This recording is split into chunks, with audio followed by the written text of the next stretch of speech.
Então, quero chamar ao palco para falar sobre o debate do cálculo econômico socialista e o desenvolvimento da teoria austríaca sobre o funcionamento de mercados. Eu vou chamar primeiro o Fábio Barbieri, que é graduado em Administração Pública pela Fundação Getúlio Vargas, mestre e doutor em Teoria Econômica pela Faculdade de Economia e Administração da USP, Universidade de São Paulo, sobre desenvolvimento da Escola Austríaca de Economia, e professor de Economia da FEA USP. Fábio.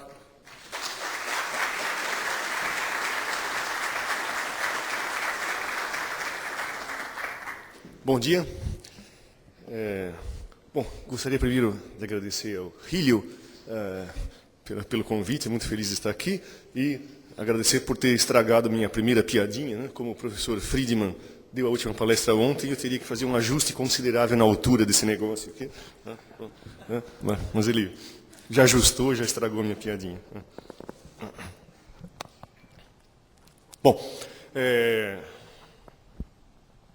Então, na verdade, esse título maior é o que eu vou falar como uma espécie de gancho para a segunda parte, que o professor Biratan vai tratar mais da teoria austríaca do processo de mercado.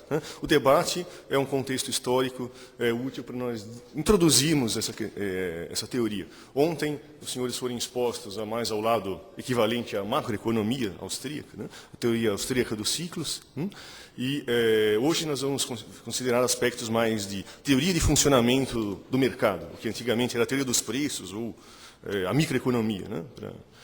Hoje nos currículos modernos. Tá? Então, que os austríacos, qual é a visão austríaca sobre isso? Bom, aqui é um roteiro do que nós vamos fazer, então, em termos de as várias etapas do debate do cálculo econômico. Então, eu vou fazer um apanhado, ele vai ser necessariamente superficial, pelo tempo que a gente tem, mas serve como um grande índice para a gente ter leituras adicionais no futuro. Então, o que é isso, o problema do cálculo econômico socialista? O objeto de investigação é a economia do socialismo. E a tese austríaca, a tese polêmica, é que socialismo é uma impossibilidade, não existe socialismo. Então, a despeito de todo o rio de sangue gerado para politicamente conseguir essa causa, o estudo do socialismo seria igual ao estudo dos unicórnios, sobre um assunto que não existe no mundo real. Não pode existir o ideal do socialismo. Bom, o socialismo real seria a prova do que aquele ideal não pode ser atingido em absoluto. Então, seria o uso de argumentação da teoria econômica para mostrar que aquele ideal não pode ser atingido. Uma quadratura de um círculo é um unicórnio. Então, esse problema é importante em si. Adicionalmente, nós temos a importância disso para a história da doutrina econômica. Até a década de 30, a teoria neoclássica, a partir da Revolução Marginalista, em 1871, eram vistas como três vertentes que diziam mais ou menos a mesma coisa. Os austríacos diziam em prosa, os marshallianos diziam em gráficos, e Walras falava em equações. Mas diziam basicamente a mesma coisa. E todos diziam algo sobre como funcionam os mercados. Bom, aqui, com esse debate, que a questão vai ser de substituir os mercados, ou tentar simular mercados, as diferenças saltam aos olhos. Então, isso foi muito importante como um catalisador do processo de formação de um paradigma separado. Embora haja muito em comum, há diferenças substanciais entre as abordagens, de tal forma a justificar a ideia. Não, é uma escola de pensamento separado, que vê o mercado, a maneira como veja o mercado é razoavelmente diferente. E há controvérsia. Então, esse debate torna claro essas diferenças. Então, é um bom modo para a gente explorar a teoria em si na segunda parte da sessão de hoje. Então, o debate ele é centenário, então é muito complexo a gente falar do debate, que inicialmente von Mises está debatendo com uma plateia marxista, então é uma contraposta de uma teoria marxista com uma teoria austríaca, mas o debate em si por incrível que pareça, as pessoas na escola, nossos colegas, estudantes universitários marxistas, tendem a associar a teoria neoclássica a algo neoliberal. Mas aqui é exatamente o oposto. Aqui, a teoria neoclássica, aquela microeconomia dos livros-textos, é coisa de comunista. Os austríacos vão defender a impossibilidade do socialismo, e a defesa do socialismo, ironicamente, vai ficar na mão da teoria do equilíbrio geral. Então, isso tem os 3 pontinhos aqui dizendo que tem uma fase de dormência do debate, mas ele é recuperado, né, conforme avanços, digamos assim, no cinturão protetor do programa de pesquisa neoclássico, né, há modificações que permitem que o debate seja retomado. Então, a economia da informação vai debater com a Escola da História Pública e os austríacos também, né, em novos modelos, novas tentativas de resolver o problema original posto por Ludwig von Mises. Né? Bom, então, aqui eu coloquei a extensão longa do debate só como uma justificativa para eu não poder me aprofundar em nenhum aspecto específico. Tá? Então, eu vou preferir falar nada sobre tudo do que falar tudo sobre o nada e ser específico. Tá? Tá, então, bom, em essência, para quem não conhece, vamos, antes de entrar no debate, a tese principal. Né? Tá, então, em 1920, no auge do socialismo, da popularidade da ideia, o Ludwig von Mises coloca uma tese bem polêmica, né? Que diz o seguinte: se eu não tiver propriedade privada sobre os meios de produção, não existem mercados. Né? E se eu não tiver mercados, eu não tenho formação de preços genuínos que tenham significado. E com isso é impossível nós realizarmos cálculos de viabilidade econômica de projetos. Então, o socialismo, que prometia trazer a racionalidade ao sistema produtivo em substituição ao caos da produção capitalista, na verdade vai trazer as trevas, no sentido que as pessoas vão perder o único compasso, a única bússola disponível para guiar a produção. Portanto, eu vou trazer a irracionalidade ao sistema econômico. Né? Então, a tese é deliciosamente provocativa, né, porque usa a própria argumentação marxista. Né? Bom, então, o debate em si consiste nas tentativas de economistas neoclássicos, em geral, de gerar respostas a esse desafio, tentando construir modelos de socialismo. O que seria, afinal das contas, o socialismo? Tá? Então, antes de entrar na controvérsia... Bom, o esqueleto desse argumento a gente pode colocar em termos lógicos desse jeito. Né? Agora, eu acabei de reparar que a primeira letra da minha apresentação está fora da tela, mas isso não importa. Né? O que importa aqui é esse eixo. Né? Então, o argumento está nessa forma, por negativas. Né? Sem propriedade privada, não tenho mercados, não tenho preços, não tenho cálculo econômico, eu não tenho uma alocação racional de recursos. Né? Se eu tirar essas negações, eu posso pôr as flechas ao contrário, né? Porque uma implicação A implica em B, equivalente a não B implica em não A. Né? Então, da forma que está na coluna, está em não B implica em não A. Se eu alterar isso, eu vou dizer que mercado implica em propriedade, preço implica em mercado, ou seja, eu posso ler que propriedade é uma condição necessária para que haja mercado, e mercado é uma condição necessária para que hajam preços, e assim por diante. Bom, esse é o argumento principal, que vão fazer o socialista é negar aquelas duas implicações. Né? Vão tentar fazer o quê? Bom, é possível ter preços sem mercados. Vamos criar um sistema artificial de preços. Como? Então, estou negando aquela flecha vermelha de baixo. Depois, nega-se a flecha vermelha de cima, né? Que eu posso ter mercados, eu posso brincar de mercado, usando o termo do von Mises, os socialistas pensam que é possível brincar de mercados, né? Como as crianças brincam de casinha, de médico, e assim por diante. Né? Então, eles estão propostas institucionais de como brincar de mercado. Né? Bom, e, naturalmente, os socialistas neoclássicos simplesmente não reconhecem, não percebem as implicações que estão embaixo, né? Não percebem a necessidade do problema em si, né? Que não é necessário haver alocação de recursos. Vamos explorar isso um pouquinho mais a partir de um artigo do John Hicks, que coloca aqueles termos feios. Né?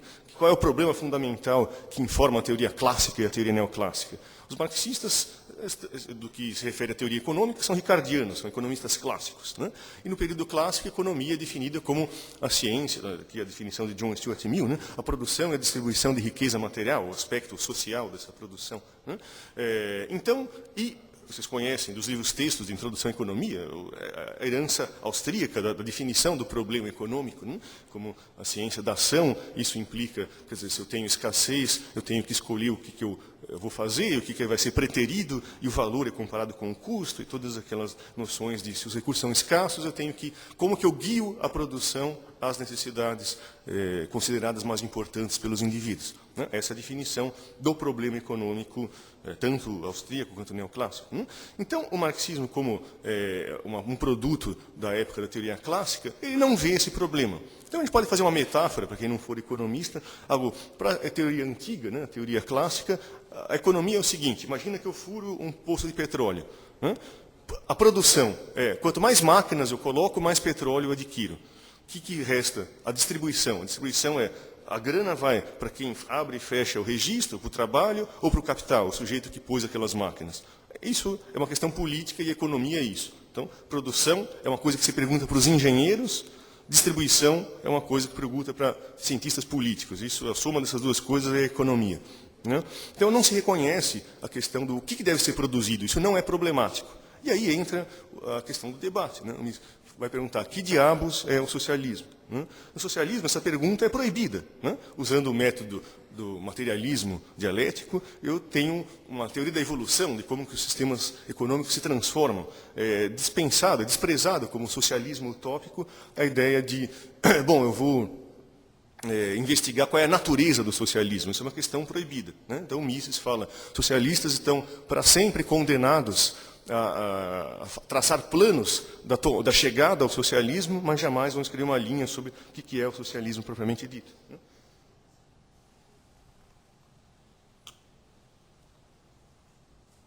Evidentemente, a gente pode imaginar o que é o socialismo pelo negativo da foto do capitalismo, né? Critica-se propriedade privada, o caos da produção, juros, dinheiro, lucro, etc. Tudo isso é condenado, então suponho que isso não vai existir no socialismo, né?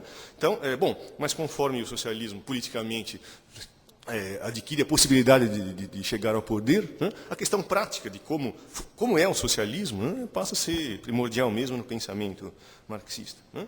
Então, o primeiro passo no debate, que a gente pode classificar como pré-história do debate, é justamente com o surgimento da teoria neoclássica e com o surgimento da questão econômica, né? Então, a gente pode traçar a Gossen, né? Um precursor da Revolução Marginalista, o primeiro autor a colocar a tese da impossibilidade na prática, né? Vamos pegar alguns autores, entre eles Wieser, entre os austríacos, coloca o argumento da similitude formal, que está em azul, ali, originalmente azul, que o argumento da similitude formal diz o seguinte: os marxistas acham que, pergunta para um aluno numa classe de qualquer matéria, assim, você acha que num futuro socialista, uma aula de economia teria um assunto sobre juros, discutiria-se o assunto juros? Eles falam, não, no socialismo não tem juros, né? A tese que está dizendo aqui é a seguinte: é mentira, não é verdade a ideia marxista que as categorias econômicas, como preço, lucro, juros, são categorias próprias a um modo de produção dito capitalista, né? Todas as sociedades, do Egito Antigo e as suas pirâmides, até qualquer sociedade, até uma ditadura stalinista, o problema econômico é fundamental e tem que ser resolvido. Então, todo o sistema econômico tem que resolver o problema locativo, né? Então, se o faraó resolve construir a pirâmide, isso tem um custo de oportunidade, a falta de bens, de consumo, devido àquela realocação de trabalho, né? O Stalin, se vai aumentar a produção de usina hidrelétrica, vai diminuir a produção de alimentos da mesma forma. Então, há uma questão produção para hoje ou questão produção para o futuro. Então, essas decisões de escolha intertemporais ou no próprio momento são questões que têm que ser encaradas por qualquer sociedade. Então, a teoria econômica não é específica a um período histórico. Ela vale para de uma tribo isolada até uma sociedade moderna, a questão alocativa é relevante, né? Então, isso foi um grande desafio, a tese do historicismo, né?